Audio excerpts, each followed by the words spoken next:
before I do so, I'd like to give everybody a little bit of information. I would ask that everybody make sure their phones or electronic devices are either off or turned to silent.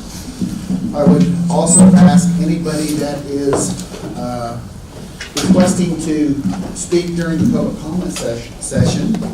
Up here at the front, we have some forms. I need you to fill out a form and let me know what you're wanting to discuss on.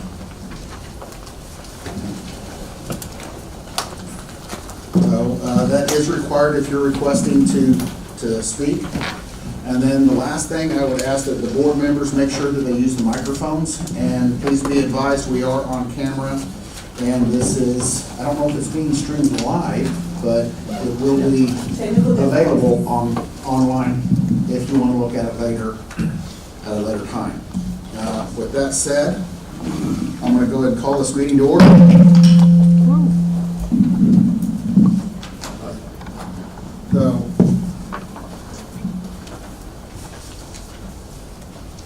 So I'm going to ask, Talon, can you do roll call for us, please? Rob Trout. Here. Norm Anderson. Here. George Crawford. Here. Alan Cripe. Here.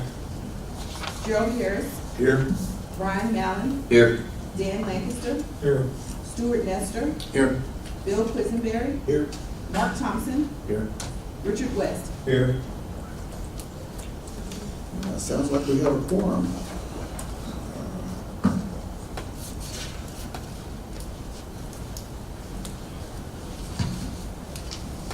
Okay, so I'm going to go ahead and move on to item C, training for advisory board members. Mr. Johnson, can you take over for me, please?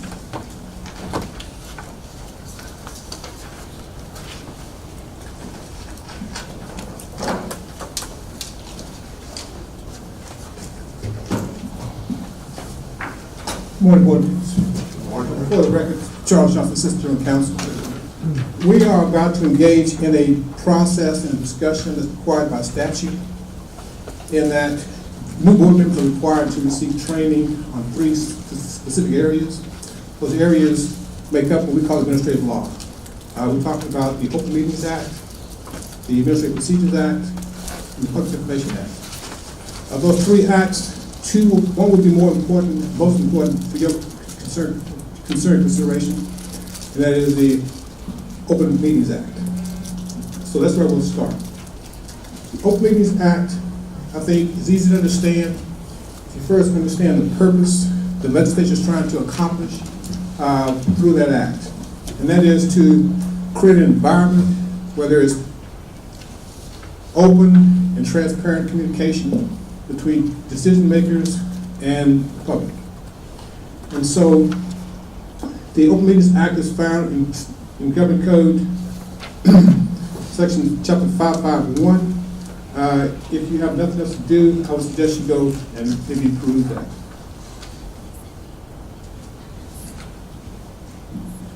So, Open Meetings Act, by definition, we're concerned about whether or not a meeting is taking place. And a meeting is defined as an assembly, the quorum of the members of the board. And in this instance, I believe 6 of you would make a quorum. That'd be a pretty big crowd. If you sit around 6 members, you pretty much have a board in itself, so you should be concerned about your communication and your discussions.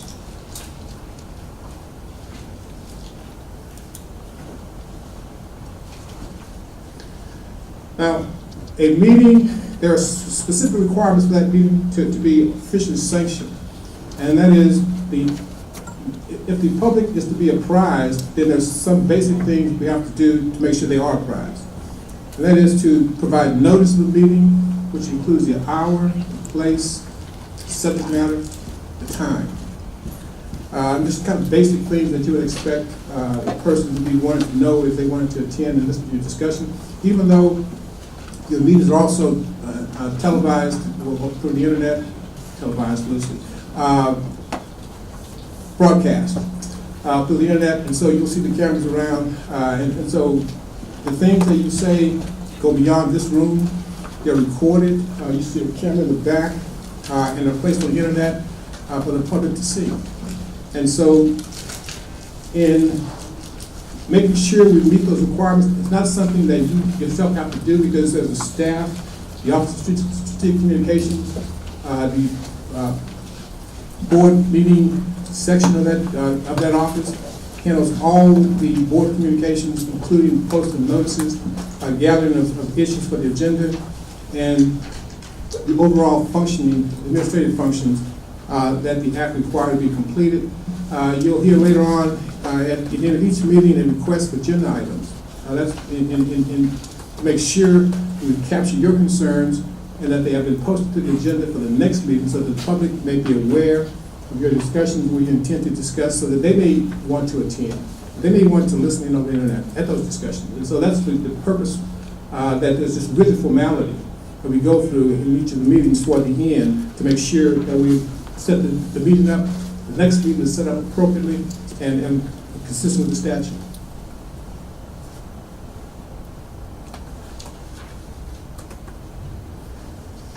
All of your discussions, all of your actions, your formal actions can only be recorded and have effect that take place in this room or the room as noticed on the notice for the agenda for your meetings. And so it's important that hallway discussions frowned upon to a large extent and it will become apparent as we move through the presentation. And so all of your actions that are recorded should occur in this room. If you're discussing issues unrelated to the public business, then the act has no effect on you, on those discussions. And so one of the guiding things to keep in the back of your mind would be, and I think this will keep you out of harm's way in almost every occasion, and that is, am I engaged in a discussion about the business of the board? If the answer to that question is yes. So in your instance, if you're talking about boilers in any form, fashion, and you've got more than you've got 6 members or more in attendance, you've got a quorum. But don't feel safe because you've got less than 6, because you'll see later on that is a danger in that as well. So keep in mind and ask yourself all the times you're discussing in a group setting with board members, are you discussing the business of the board? If you're not, then you're engaged in just normal conversation. The act has does not attempt to chill your discussions, only in the context of discussing the business of the board with 6 or more members. Then you fall squarely within the act and you are in an area where it requires a formal official meeting.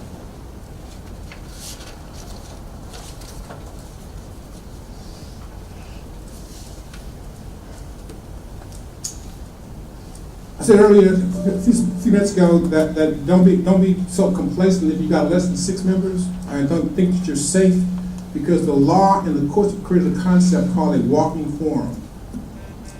A walking quorum is where 2 members think they're having a discussion amongst themselves about the business of the board outside a posted meeting. That discussion takes place, and they say, "Oh, it was just 2 of us, so that's an informal conversation, doesn't apply."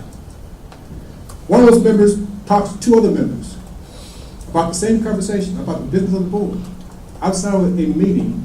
Now you've got 4 members engaged in a discussion. One of those new members talks to 2 other people. Now you've got 6 people involved in a discussion. None were present, all 6 were not present amongst themselves, but the 3 conversations that took place equals a walking quorum. You can't walk a conversation from one meeting to the next, because if you do that, you've engaged in an open meetings violation, and there are implications for that, which we'll get to in a few minutes.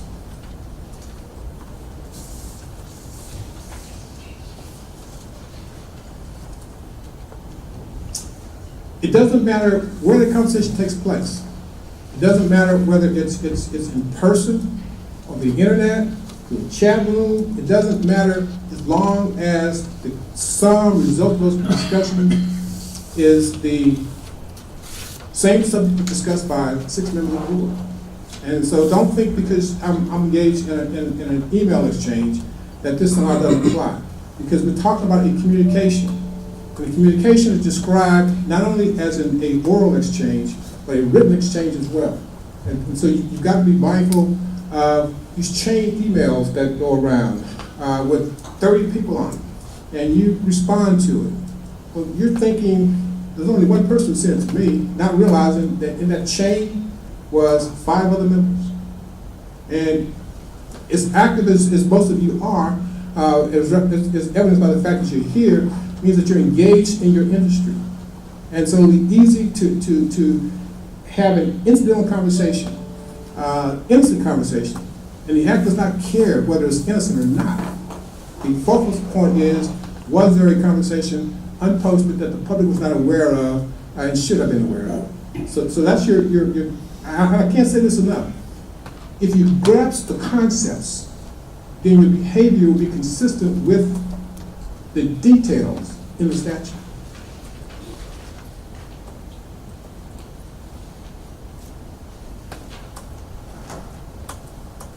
Got ahead of myself. There are a whole line of cases that talk about the Open Meetings Act in the context of traditional communication. The act has not been updated in eons, and so the statute does not take into consideration new technology. New technology, the social media, those kinds of things that people will look at the Open Meetings Act and say it's not there. Well, yeah, it's not there, I will agree. But what is there is communication. And so what you don't want to be is the test case of a social media issue that is not specifically addressed in the statute, but is contemplated by the statute. So I tell people all the time, if you are in doubt about a communication or a conversation, don't engage in it. Because that is the safest way to keep you off that line and out of the limelight, out of the headlines of an open meetings violation.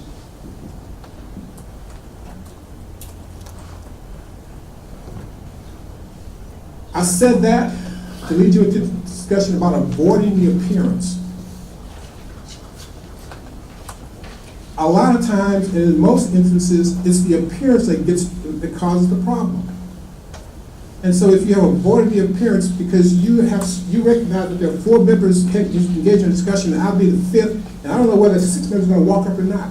So I'm going to avoid that conversation. There's nothing, there's nothing in those conversations that you cannot have in this room on the record.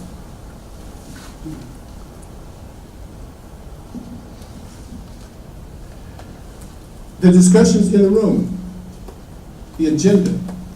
Remember, we said that the agenda is to give people notice of the issues to be discussed so that they can make a decision informed whether or not to attend or to listen to the meetings to see what the discussion is or decisions that were made. The agenda controls that. And so when you're in this room discussing items that are on the agenda, you may hear from that side of the room trying to tap that conversation down because it's been a perceived perception that is straying from the agenda. And so if you stray from the agenda and engage in discussions that were not posted, then the people who are listening who would have attended don't have the knowledge to make the decision whether to come and protect their interest or not. And so if there's a comment made to pull you back off of a discussion, it's for that purpose. It's because, not that we don't want you to have that discussion, yes we do. But the way to have that discussion about an off-agenda item is at the end of the meeting, when the issues are called for the next meeting, that's your opportunity to say, there was a discussion I want to have next meeting. It goes on the agenda. So it's not enough to cut you off, it's an effort to have an organized progression of the discussion so that the public can attend and participate, which is the core function of the Open Meetings Act.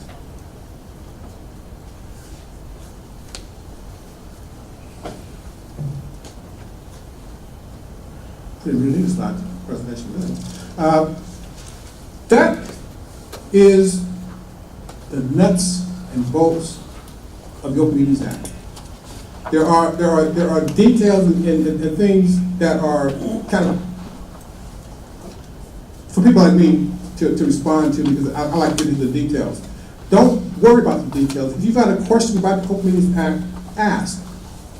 The General Counsel's office is set up to respond, as well as the Office of Strategic Communications.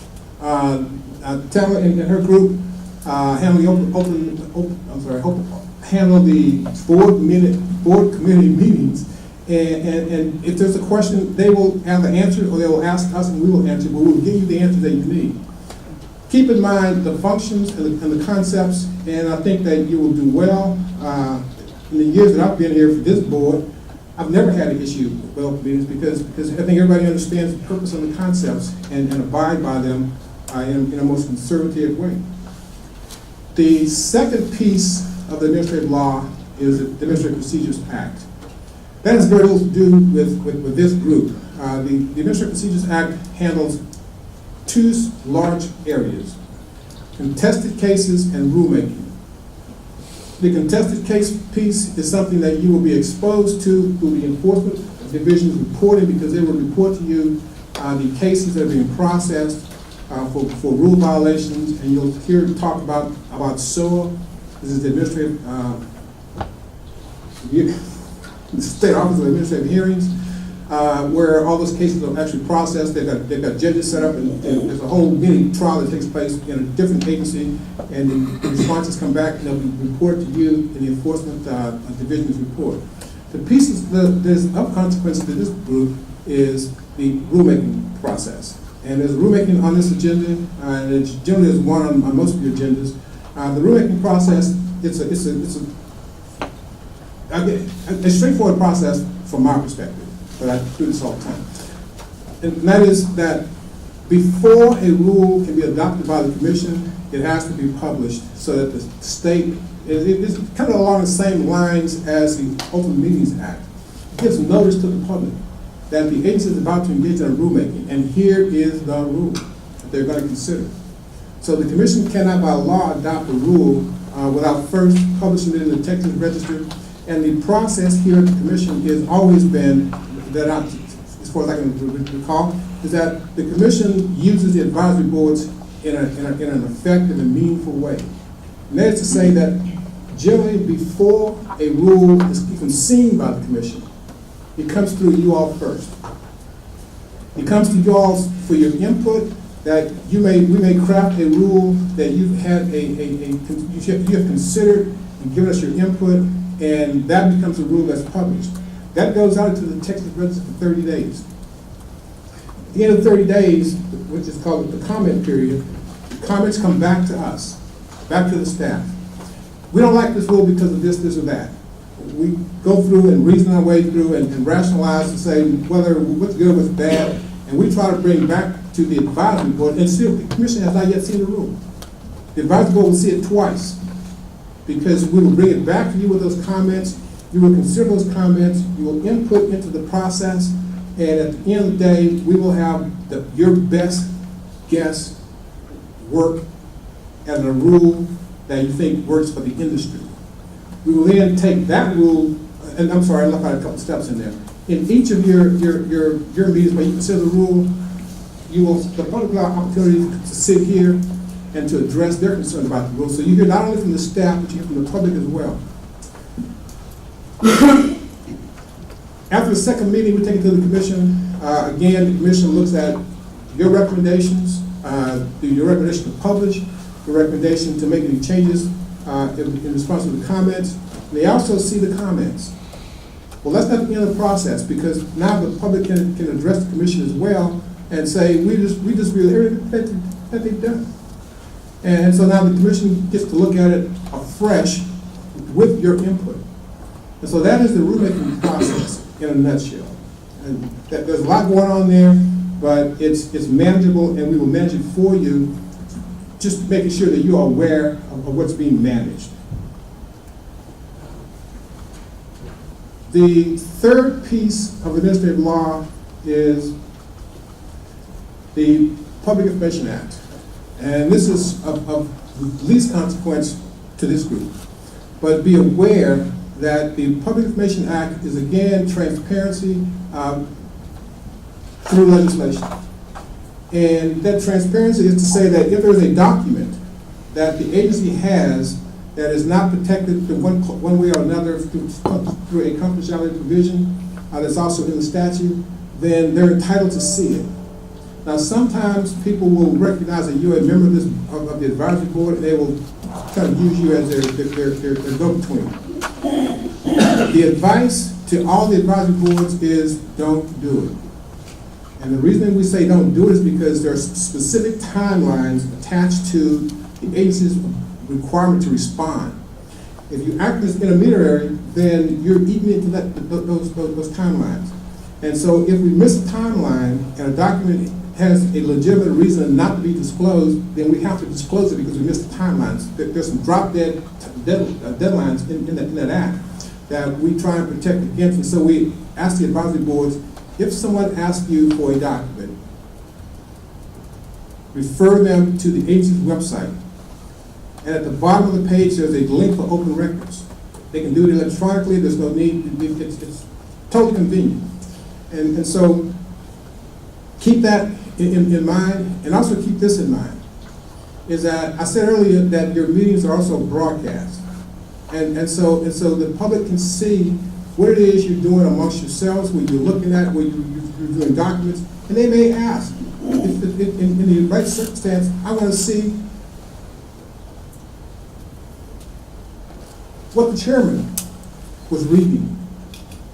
We'll have to produce that document. And so keep in mind that ability for the public to inspect what they view and perceive that you're reading or making decisions based upon. That is the administrative law in a nutshell. I gave it to you in about 15 minutes. It takes about 4 years, 3 years also, to actually go through this process. So you've got a quick 15-minute education on the administrative procedures, the administrative law, and hopefully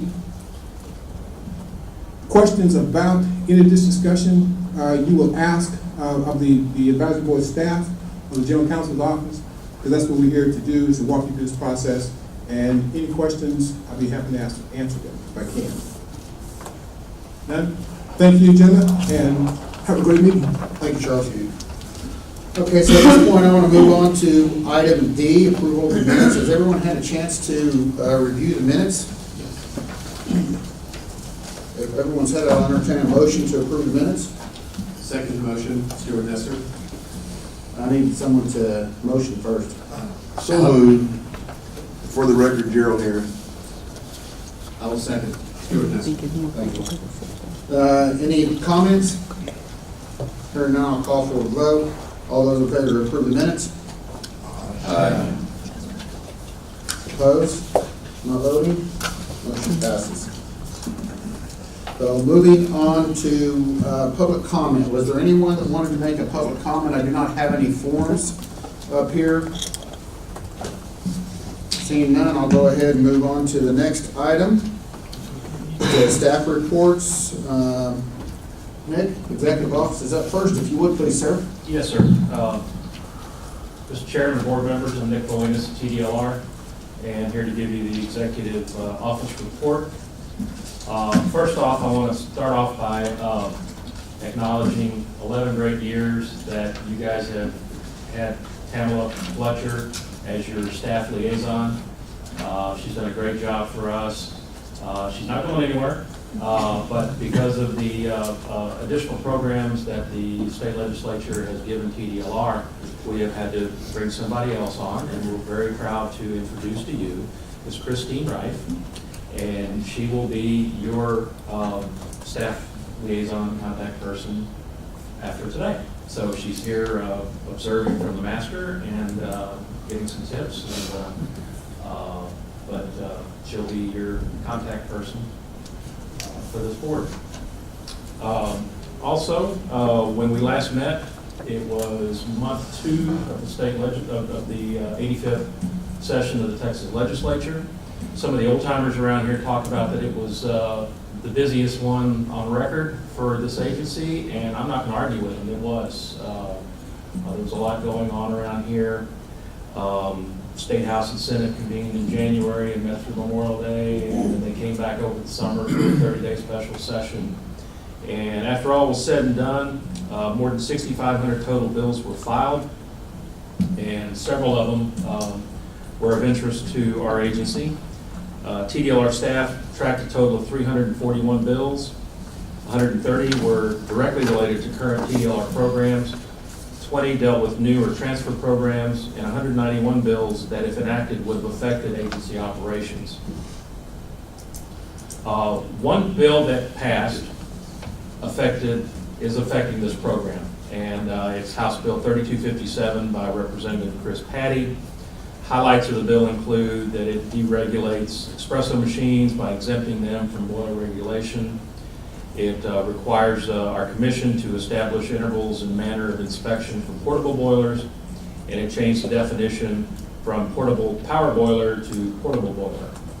And you'll be hearing more from Charles later as he presents the rules that need to be implemented by the agency and the commission and are being submitted to you today. So we'll hear more about that later.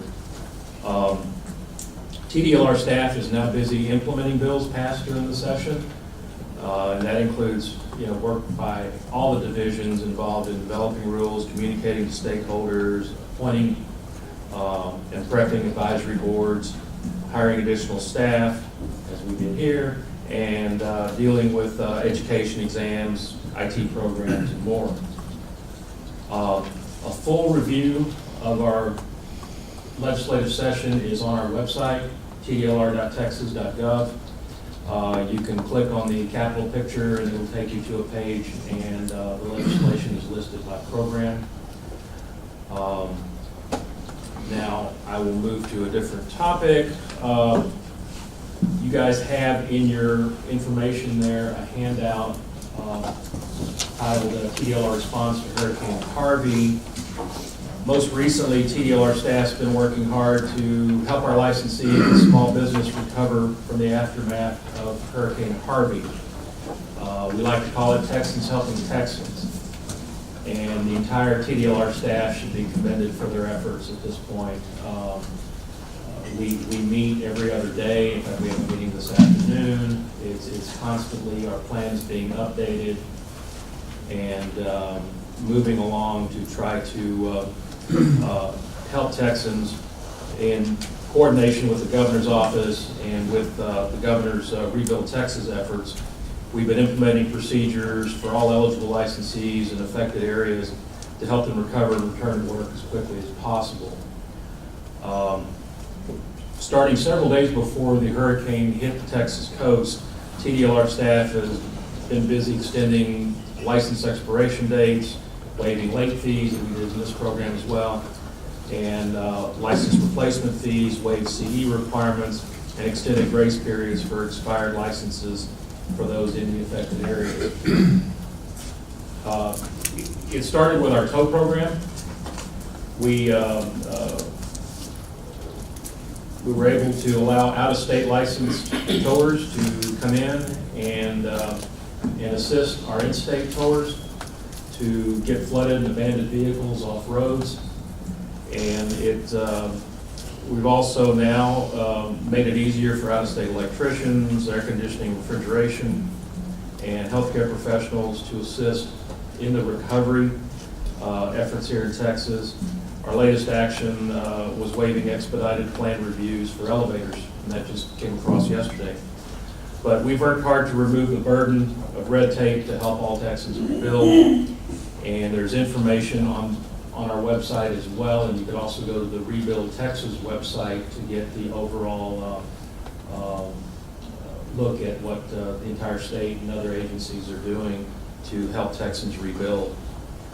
Also want to plug our social media efforts. Again, please, if you would, like us on Facebook, follow us on Twitter if you're into that, to keep up with TDLR news and events in addition to our website, and keep updated on events and news of the agency.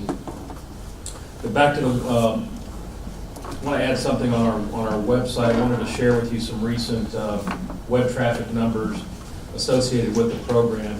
And over the last 8 months, from January 1 The boiler website has had 32,345 page views. That's more than 4,000 page views a month.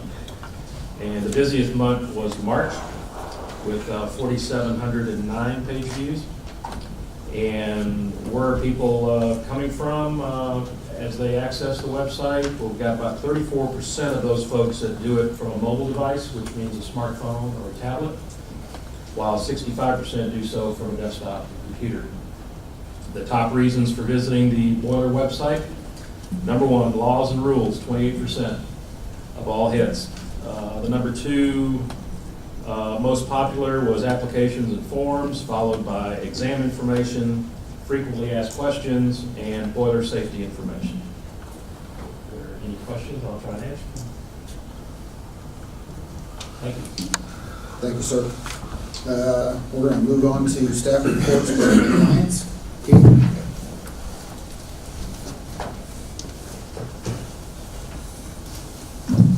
Good morning, Board. Keith Sanford, Inspection Specialist with TDLR. We'll go over staff first. Inspection Specialist Ricky Bryan is retiring December 31st of this year. We expect to post his position in October and have somebody on board. Start date of January 1st.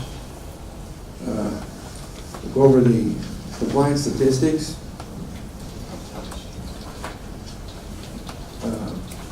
We have a compliance document we've on the line here. Rather than just reading off the chart, we'll just go through the certificate, the stuff at the end on the lines. We've got, it's been 35 months from the current date that this is taken from. The total inspections average about 26 per month. That's down from since the last board meeting of 31. Total extensions process average about 165 a month. Total variances average about 4 a month. That's the same. Total restampings process is 1.5 a month. The total boiler installation reports process average about 145 a month. That's up from 116 on the last report. Total temporary operating permits process since the last boiler meeting average 43 a month. That's up from 37. The total number of boilers inspected average about 2,733 per month. That's up from 2,687. TDLR average is about 726 a month, and AIA's average about 2,006 a month. Looking at active boilers, this is just a snapshot of what we have right now. Currently running total active boilers, TDLR is responsible for 26%, and the AIs have 74%. That's pretty, average over time from 26 to 29%. With regards to active boilers pending responsibility change, approximately 4% of the 682 overdue boilers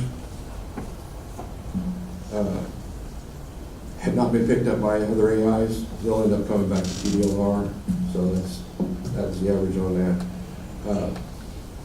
As noted in the last boiler meeting, boiler board meeting, overdues were on a rise.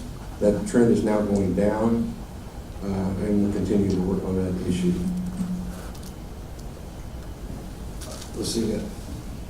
With regards to total boilers assigned to AIs under Rule 6591, that's basically based on the boilers 90 days overdue. TDLR has received the word from the AIAs, either denied access or you couldn't get into the boiler. You couldn't make contact with the owner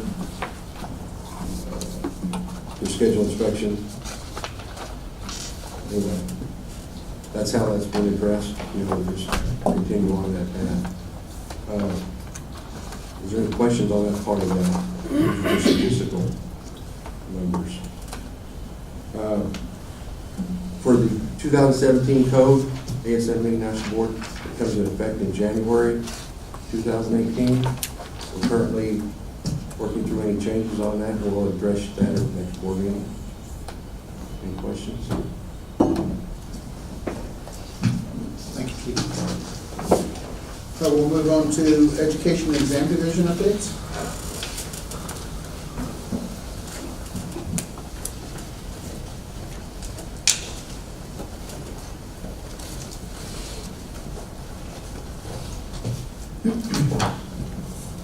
Good morning, Mr. Chairman and board members.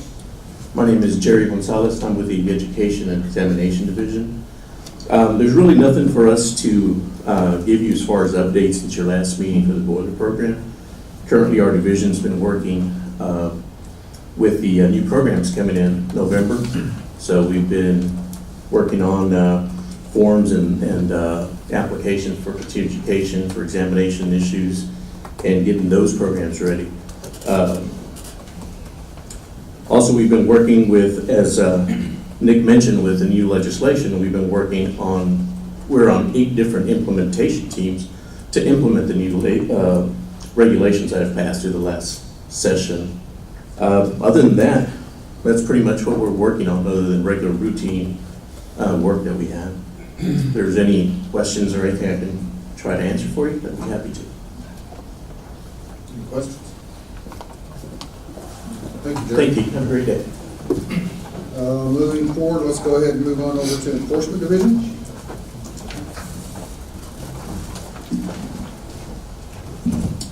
Good afternoon. My name is John Medlock. I'm a prosecutor with the Enforcement Division. Quickly, for a couple of the new members here, I'll kind of briefly kind of give you an overview of what the Enforcement Division does.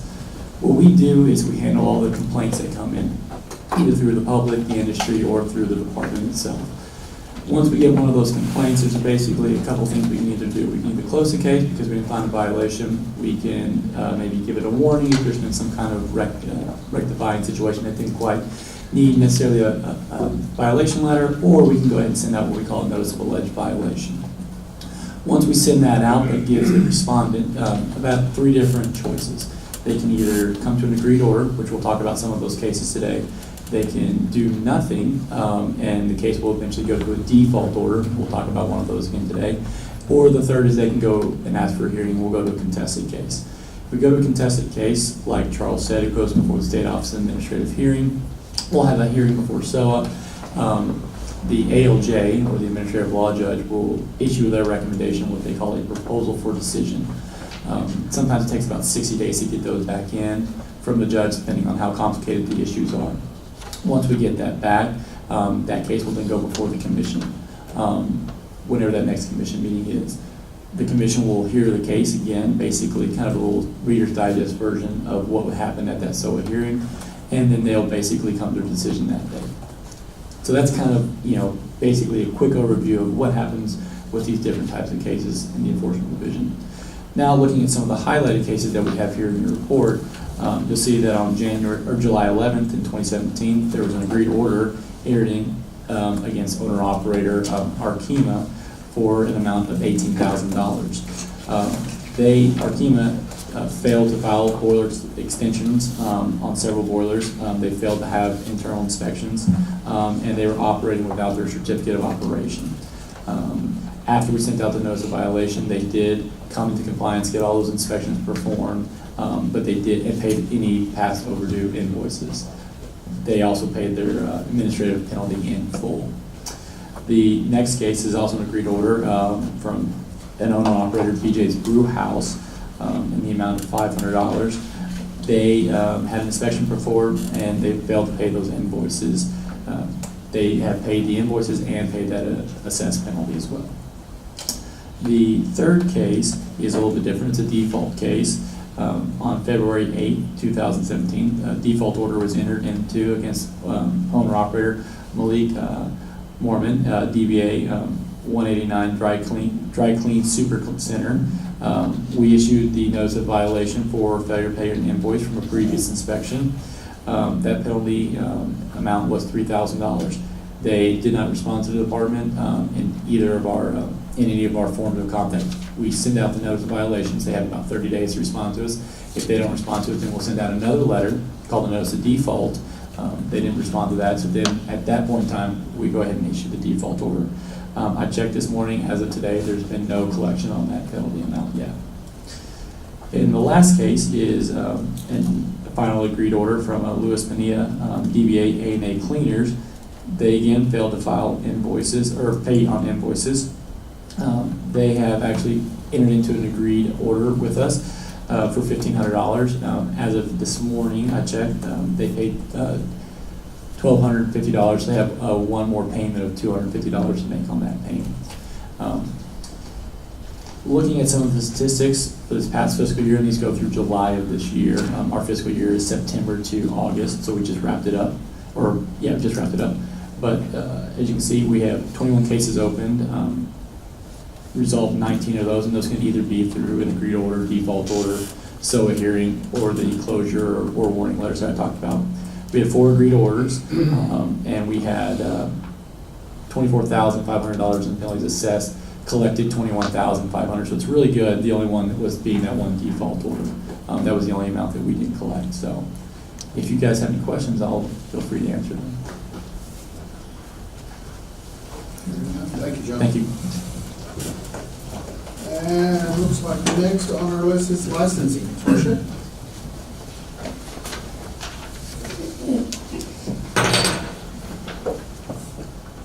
Good morning, Tarsha Red, Licensing Division. As you can see from the report, there's not a lot of change in the data from the last meeting. The last meeting was based on a 4-month period. This meeting is based on a 6-month period, so there's been a slight increase in the number of registered boilers.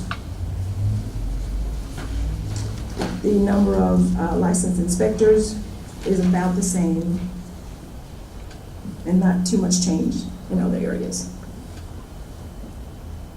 Any questions? Questions? No? Thanks, Tarsha. Okay, so that brings us to item G on our agenda, which is the discussion for the rules being submitted to the board. Charles?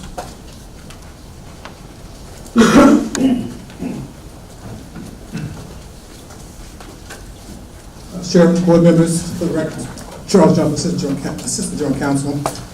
You have in front of you a proposed rule. Excuse me, Charles, if anybody would like a copy of the rules, we've got them over on the table by the door. Help yourself. Thank you. Thank you. You have in front of you for consideration for publication a proposed rule that has 2 primary functions. One is to implement House Bill 3257, and the second largest category is categorized as cleanup and clarification. First I'll do the cleanup and clarification. As most of you have been here for an extended period of time, you recall we did a huge rulemaking to revamp the boiler rules, reformat, move a lot of things around, and in that process, words were left out, things were made not clear, and so the majority of the edits in the version you have were an attempt to address those concerns. So I won't go into each one individually, but we'll have any questions you may have about any particular one. I do want to point out one thing to you in 65.300A1. As you are aware, the commission, the department is required that every program recover its own cost, and that the cost cannot be transferred between programs. And so we've had an issue with the payment of invoices.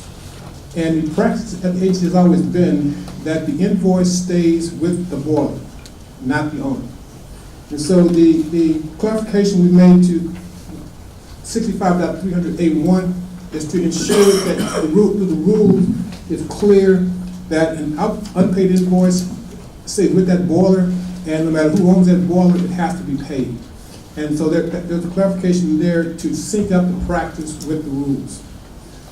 With that, I'll move to the House bill that really is the most important piece of of what it is in this rule package. There were 2 deletions in the definition section. Oh, I'm sorry, that's not House Bill. The House Bill did 2 things. It exempted from the statute espresso machines, first of all. The second piece was to change definition, to change a power portable boiler to a portable boiler, period. And with that change, there's a provision in the statute, or in the bill and now the statute, which authorizes the department to look at those portable boilers and to establish inspection intervals. And so the bulk of the rulemaking is going to be found in a new section 65.63, which is the inspection of portable boilers. And you'll see there are 4 inspection intervals, and I won't read those to you because I think that you've probably already read them. And we're here to answer any questions you may have about those intervals, in particular whether you think they're sufficient to address the concerns that the portable boilers may present. Yes, sir. Alan Kripe, I'm a boiler operator. The first item you mentioned, 65300 A1. Yes, sir. So when a boiler transfers ownership, this is basically saying any outstanding invoices, including past due invoices, transfer to the new owner. Yes, sir. Is it appropriate to saddle the new owner with late fees associated with the previous owner? It's appropriate in this context. Due diligence is that if a person transfers and engages in a business transaction to purchase a boiler or a building that contains a boiler, due diligence says that you're going to inquire about the obligations associated with that building or with that boiler. That makes sense. It just seems like, I mean, some of these fees, like a $70 fee or a $150 fee, but they get up to $1,500 or $3,000. That seems just, to me, that seems kind of excessive to transfer. Yes, sir. And I would agree with you, except with this context, is that in a commercial transaction, if I'm going to purchase a building that has $5,000 worth of debt attached to it, I'm going to take it out of my purchase price. So there's give and take there that the owners are obligated to kind of be diligent about and take into account in these transactions. Okay.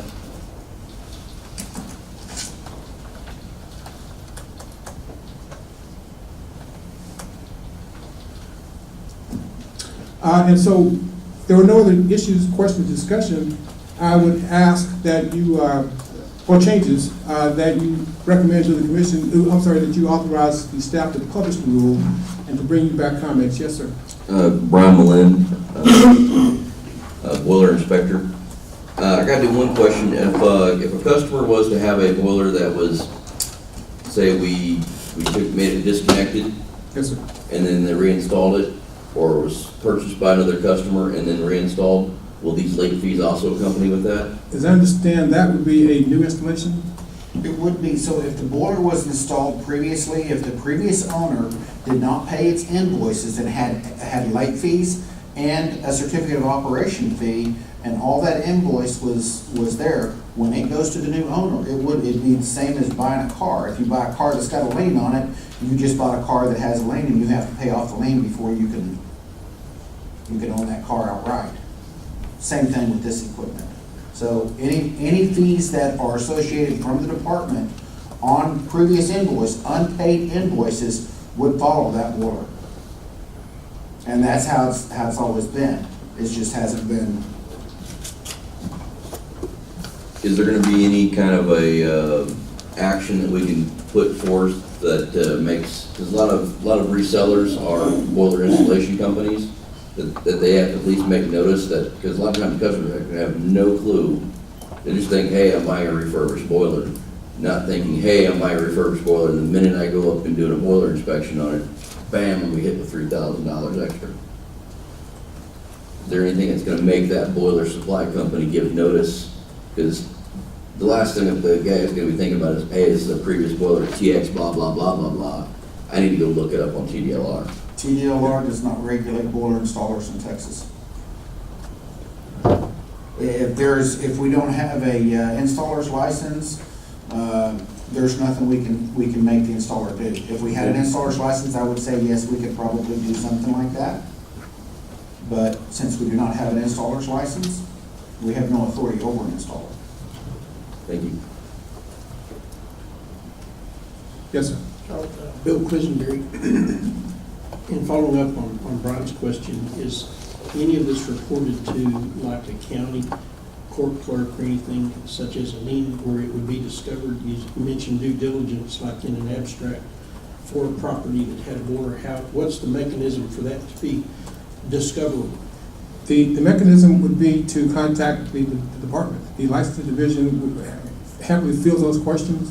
Customer service, they don't have the specific answers, can also contact licensing, but there's a mechanism within the agency to make the inquiry and get the answers.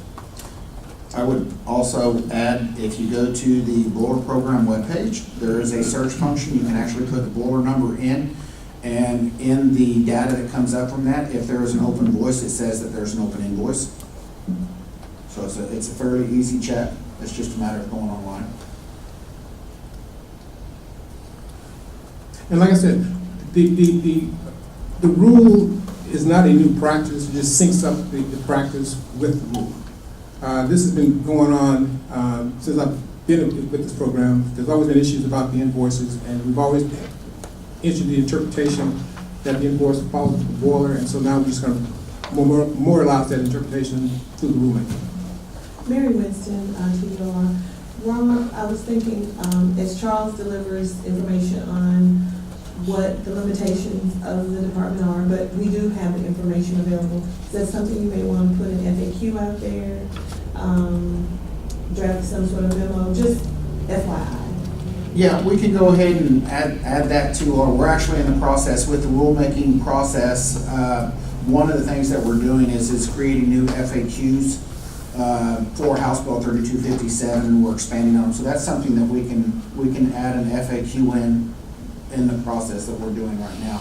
We've got it open for new FAQs to be drafted and answers as Does the well. board think that would be helpful, informational? Yeah. Yes. Okay, great. Yeah, and as an add-on to what Ms. Winston just described, is that when the commission eventually adopts the rule, and if this provision survives the adoption, that will go out on the agency's mail list. So anybody subscribed to that mail list will be put on notice that the commission has adopted this rule. And I think that that FAQ could also be a part of that notification. Any other questions? Then I would ask that the board recommend that the department publish the rule and it will be brought back to you at your next board meeting, along with comments. Do we have a motion? Stuart Nestor, I recommend that the board adopt the rule. Well, actually, the recommendation would be to publish the rule. Publish. Yes, sir. I Publish the rules on the Texas Register. On the Texas Register. Do we have a second? Bill Quisenberry, I'll second. Okay, discussion. There is one thing that I kind of want to go out, I want to make sure everybody understands.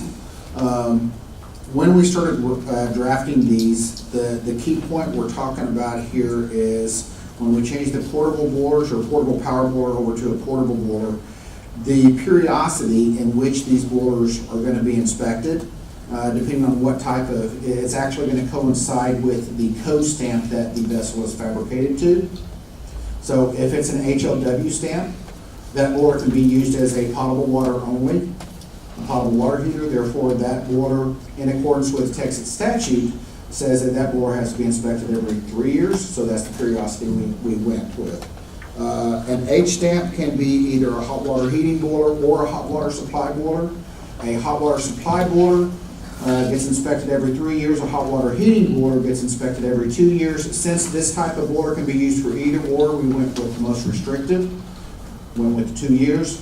All power boilers are staying as every year, and if it is a non-standard boiler or a Texas special, as we call it, that one's going to a year periodicity as well.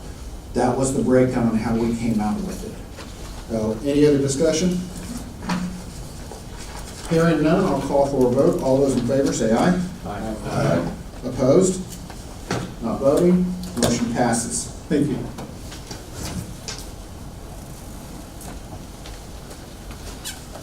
Okay, so I'm going to go ahead and move into item H1. So this is the repair stamp task group that we created at the last board meeting in reference to technical grant 2016-04. Karen, can you present on this one? Yes, good morning. For the record, my name is Karen Berryman. I'm a boiler program specialist.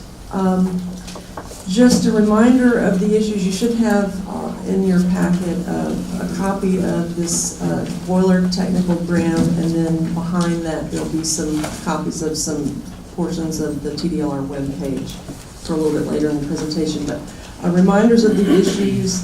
One was the contents of this techgram regarding routine repair stamping with regard to having to make more than one site visit as a result of this techgram going out, and the costs associated with this requirement, and then also how to ensure interested parties or how to let them know when new technical grants come out, just in general.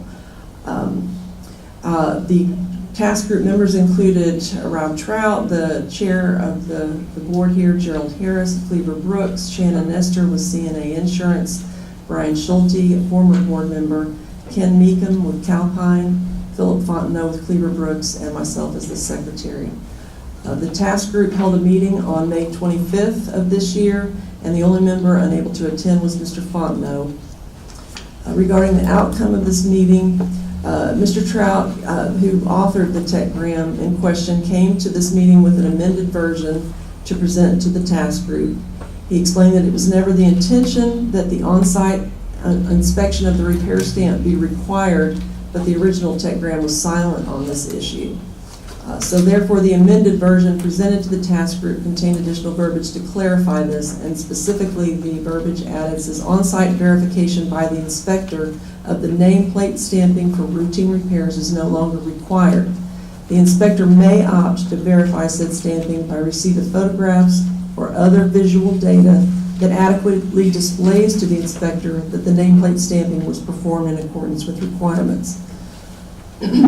This addresses the concerns about additional site visits that was originally raised at the last board meeting, as well as the concerns, or most of the concerns anyway, about additional costs, as the additional site visits would have been responsible for the bulk of those additional costs.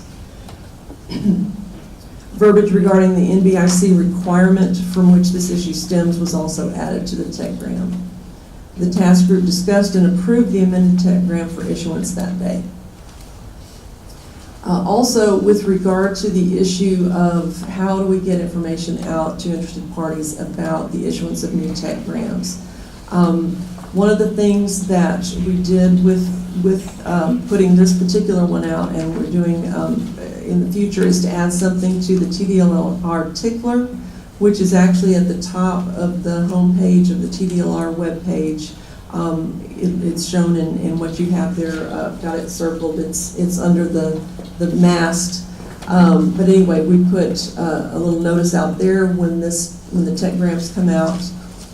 Also, when you go specifically to the boiler webpage within the TDLR website,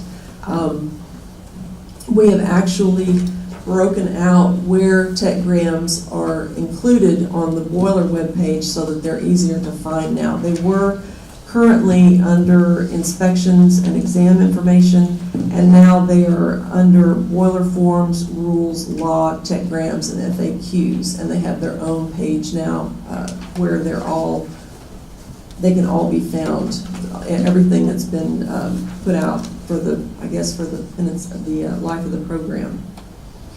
The other thing that we've done is we've added techgrams specifically to the list of email updates that you can receive from TDLR. And if you are at the homepage of the website, again up in the masthead, there's a place where it says email updates from TDLR, and if you select that and go through a very simple registration process, you just need an email address, and then you need to think of a password. You come to a list of topics that you can select to get email updates from TDLR on. And when you get to that page, you scroll down, you find the boilers and boiler safety section. And we've specifically added technical grams underneath that section. So if you select that, you'll get notice every time a new tech gram comes out via email. We're also, along with that, the same basic information will be added to as a Facebook post to the TDLR Facebook page, and a tweet will go out via Twitter regarding that information. So to sum it up, the technical gram was uploaded to the website on May 25th of this year, and the changes to the TDLR webpage regarding how to get this information out was actually done prior to this task group meeting. And I'm available for questions. Alan Kripe, boiler operator. So I have a question, and this may already exist, but I'm a dry cleaner, and as you guys know, probably dry cleaners are the worst boiler operators. We get a bad rap. But is it possible, when you do your annual registration, when you guys bill us for the fees for the annual registration, for there to be some type of form to return, or to make it almost where we have to physically refuse submitting our email to get this information rather than having to go and get it on our own? I mean, something to prompt us, say, hey, if you want to get, ignorance is no excuse. If you want to get all of the latest information as it's coming, and the easiest way to get it, this is the way to go about doing it. So to actually have it print out on the invoice that comes out? Yeah. I'd have to defer to Ron, but I think it's I possible. think a But better place to probably do that would be the certificate of operation. Okay. Well, yeah, either or. I think we already have TDLR, the TDLR webpage on the certificate of operation, but I can verify.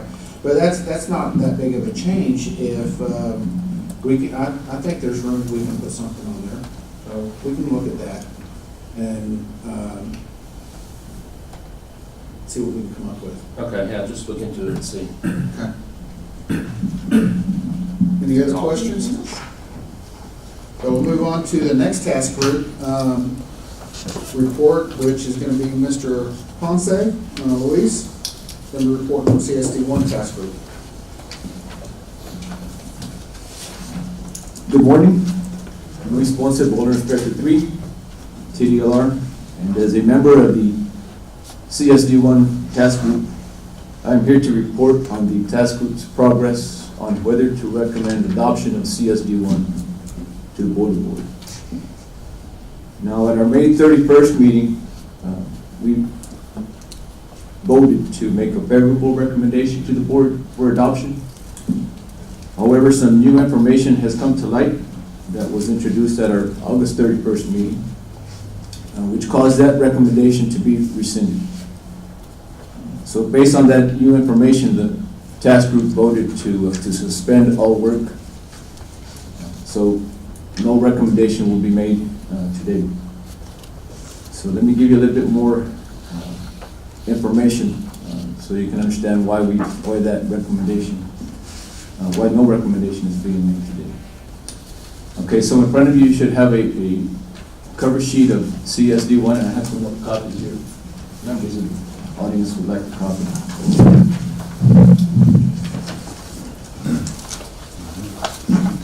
Okay, first and foremost, some might ask, what is CSD1? Well, the title is self-explanatory, controls and safety devices for automatically fired boilers. Similar to our Texas administrative rules, it contains requirements for controls of automatically fired boilers, such as safety valves, low water fuel cutoff devices. So one might ask, if they're similar, why are we considering adopting them? Well, there are some requirements in CSD1 that are not included in our administrative rules, such as, and this is a big one, is the fuel gas train component, valves, manual valves, and automatically controlled valves that allow fuel to pass through onto the board. Okay, so the reason the task group voted to suspend work on the matter is because the new information that came to light is that CSD1, the committee is comprised mostly of manufacturers. There's only one inspection entity member on the committee, and that's the Arizona chief. And the Arizona chief reported to the national board that the focus is shifting away from safety on CSD1. The national board has also decided not to replace the Arizona chief on that committee once he retired. So this departure from safety is the reason that the task group decided to suspend work on it. So where does that leave us? It is reported that the national board is considering adopting those parts of CSD1 that are concerned with safety and putting those requirements in the NBIC Part 1. If this happens, or when it happens, hopefully it happens, we will, continue work on it. Now, you know as well as I do that code changes take some time. So if we don't see any progress, we may have to explore other options. But that's where the task. So I'm not the only task force member here. I will open up the floor to questions. If I can answer, I will. If not, other task force members, please feel free to chime in. Any questions? I kind of want to add a couple things here. So Mr. Quisenberry here on our board is actually the chair of that task group. And I found this out, just for everyone's information, I found this out when I was attending NBIC in July this year in Columbus. And as soon as I found out this is what they were doing, I contacted Mr. Quisenberry and asked him if he would be willing to share his wealth of knowledge with NBIC, which he gladly volunteered to do. So he's going to be, basically, we have one of our board members sitting on NBIC Part 1 helping with this task. So what I am looking at doing is just kind of suspending this task group until we start seeing movement on it, or if we don't see movement on it, we'll pick it back up and start looking at doing it however the task group feels, or create a task group, start writing the rules, or wait and see what's happening with NBIC. Now, any other questions? Thank you, sir. So, with regards to item H, I'm going to go ahead and close out the task group on the repair stamp task group, and we'll just go ahead and leave the CSD1 task group intact and just wait for further information. That's going to bring us to item item I on the agenda, which is a discussion of the grace period prior to enforcement being, or action for overdue boilers.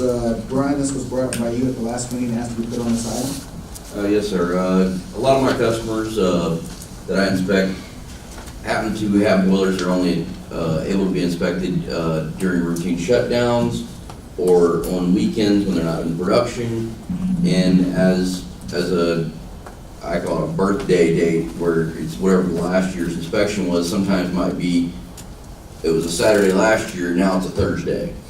And they're not able to make that date, so automatically they're being fined because they're having to move it 2 days back. And if they move it forward every time, now you're a month now ahead, a couple inspections down the road.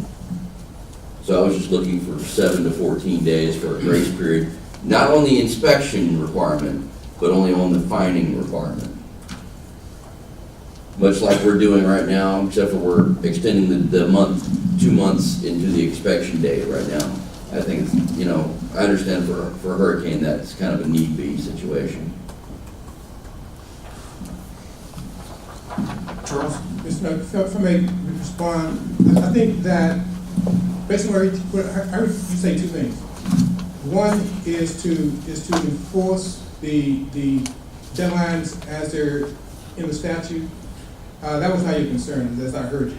The concern was when the boiler is not inspected and the violation is found, you're concerned with the amount of penalty. Not necessarily the amount of the penalty, the fact that it's an automatic penalty the minute you're 1 day, like, if today, my inspection date goes out, but I'm not able to inspect it till tomorrow, because like I say, I got a surgery center. And that's, say they don't do inspections or do surgeries on Wednesdays. That's the only day of the week that I can inspect that boiler. And by not being able to do it, today I had to do it last week on Wednesday, because it'd be 6 days ahead of the deadline. And therefore, every year, I'm moving it a week ahead, a week ahead, a week ahead. And the next thing you know, I might have originally had an inspection in September, and now I'm having inspections in August, and then July, and then so on and so forth. And given those circumstances, the statute and the amount, if there's a fine assessed, and I think, is that your question?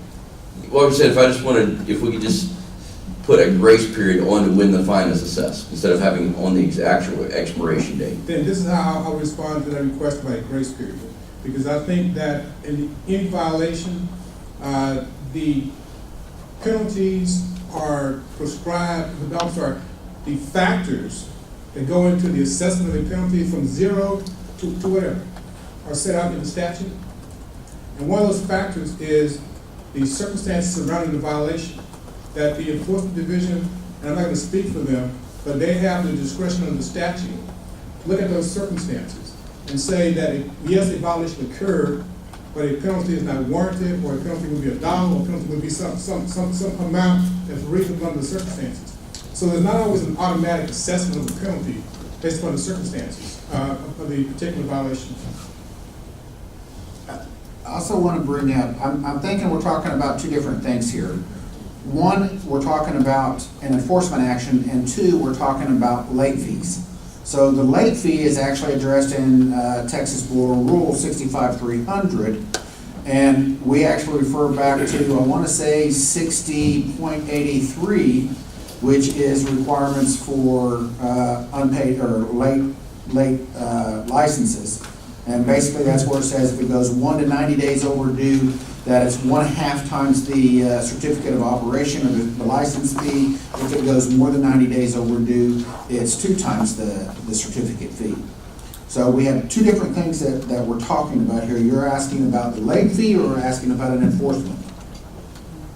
Or both? The late fee. Okay. Because, like I said, that, if the minute I'm, the next day past, the late fee automatically clicks in. So if I have say a school district, and they're not, for some reason, they're unable to meet me on the day before the thing, and they have 26 boilers that I have to inspect. Well, 26 times 35 is a huge burden for the school district.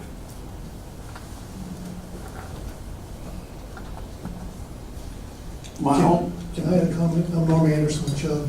It's not only the late fee, but if you move it, if you want to wait 6 days, you also have to operate the boiler for 6 days without certificate.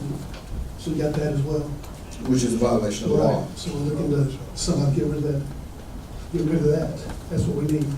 The problem I can see with that is I don't see how we can't say it's okay to violate statute.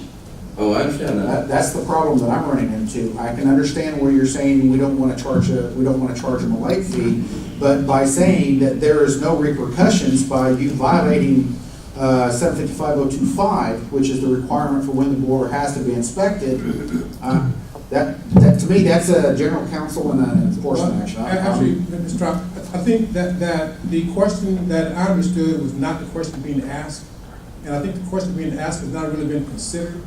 And so I would suggest that we defer this to a work group or place it on the next agenda so that we can come back with a specific response to the question that's actually being asked and not our perceived perception of the question. Okay. I think that's a great idea. Well, Brian, since you brought this up, would you be willing to sit on that task group? Yes, sir. How about chairing the task group? I don't know anything about that yet, but sure I can figure out a way. We'll walk you through it. We'll help you. John, can you assist? I will be there. Okay, thank you. Is there anyone else that would like to? Okay, so anyone else, but I can't get any more board members involved in it. So I'm restricted to Luis. And, okay, so let's create a, Karen, I'm gonna ask you to take notes for me here. We're at Mr. Screwbar, Mr. Ponce, Mr. Metlock, Mr. Mullen, Craig, is that how it's pronounced? I'm sorry, and Mr. Craig. So the two board members, and I'm not gonna be involved in this one. I'll defer, and then put yourself on there as a secretary if you would. So that'll give us a task group, and we can move on to item J. Mr. Chairman? Yes, sir. I have a question that might be related to this. Okay. Richard West, civilian, or whatever my... Public. Yeah. In my previous time when I did deal with boilers, if a plant shut a boiler down by midnight on the expiration of the certificate and went into an outage, which might be a week or a month, that was considered, the boiler was down, it was locked and tagged out and not available to operate, and there were no penalties or problems with that. And the new certificate would typically be when everything was back together, when the final inspection was performed after the work was completed and the safety devices were reinstalled. How does the current situation affect that, or should that be considered as part of this review also? Well, I agree. It needs to be considered in this review. My opinion was that if anyone came to me like that and they said, well, I shut the boiler down on this day, and they could show me records that the boiler was shut down, they were not operating in violation of the law because the boiler wasn't operating. Therefore, we could go in and we can remove the late fee and stuff like that. But my concern's coming in of when we say it's okay to operate and it goes past that. So that's something that I think the task group needs to discuss as well. Okay, and it could be something as simple as when the report is submitted to the state, in this case by the AIA, that it states boiler was shut down on this day. Yes, and that would be applicable to the industrial industry.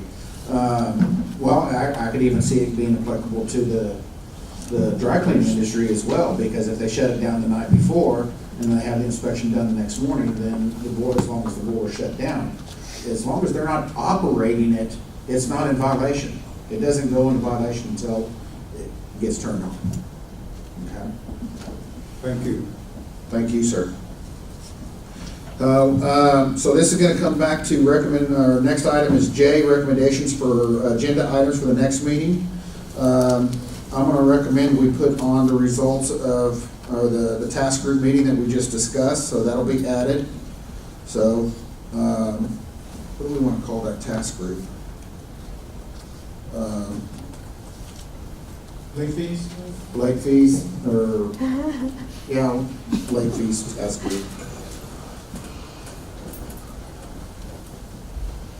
So we'll have that on the item. I'm also would like to put, we had a motion that passed to put the proposed rules out to public comment, which means we should have them back from public comment by the next meeting. We'll need to discuss those and hopefully recommend they go to the commission. So proposed rules. Anything else? Mr. Chairman, this is Gerald Harris for the record. I would like to see us readdress the regulation of boiler installers in this state because it's still a major, major issue. And it's one that we've taken a look at down through the years several times, at least two that I know of. And for whatever reason, we've always canned it and never gone forward with it. But it is becoming more and more of an issue. I see it daily. Quite often I get calls from my client to come out and take a look at a boiler because the inspector's been there and red tagged it because it doesn't meet installation requirements. And when I get there and put the boiler in proper operating condition, then the customer generally has no recourse. He doesn't have any way to go back to the first installer who didn't do it proper. And I think our consumers are being slighted, the public is being slighted. Okay. Well, let's go ahead and put it on our, at this point, I don't know exactly, I'm sorry, Charles? To the extent that the issue requires a statutory change, I would suggest that we not place it on the agenda for discussion, but recognize that the commission during the strategic planning process will take those issues up at that point, and if they're found sufficient to warrant moving forward with them, that'll happen in that process and outside of the board meetings. Thank you. Anything else? Hearing none, let's move on to item K, which is discussion of time and date for the next location of the meeting. I have a request of the board. I would like this board meeting the next board meeting to take place in November. I think I have a couple of dates of November 13th or 14th? 14th or 16th. 14th or 16th. So just kind of clue everybody in, there is a purpose for this, and that answer is House Bill 3257 wants us to get rules put into place, and in order to do that, or as soon as possible, in order to do that, my hope is that we can have the rules put into place by January 1st. In order to do that, we have to have our next meeting address the public comments and then have a recommendation to go to send the rules to the commission for their next meeting, which would be sometime in December, for them to adopt and mandate it go into effect on January 1st. So I would ask the board to consider either one of those dates. And the two dates again, please. November 14th and November 16th. November 14th or November 16th. The other thing I'll say is I don't expect this meeting to be very long. Honestly, I don't know how many comments we're going to get. I'm not really expecting many. The only comments I can really surmise that we would be getting, of course I could be wrong, would be questions about the periodicities in which we're setting. Everything else is cleanup. So I think we could even do an AM or a PM meeting, say start at either 9 or 1. So I can see this meeting only taking an hour or two at the most. This is Gerald Harris. I am definitely open on the 14th, but not the 16th. Is everybody good for the 14th? Yes. Yes. Yes. Do we have a preference of AM or PM? No difference. AM? Let's go for November 14th at 9 AM. Here in this room. Yes, sir, here in this room. And that brings us to the last item on the agenda, which is adjournment. Can I have a motion to adjourn? Mr. Chairman, this is Gerald Harris, and I so move. We're adjourned.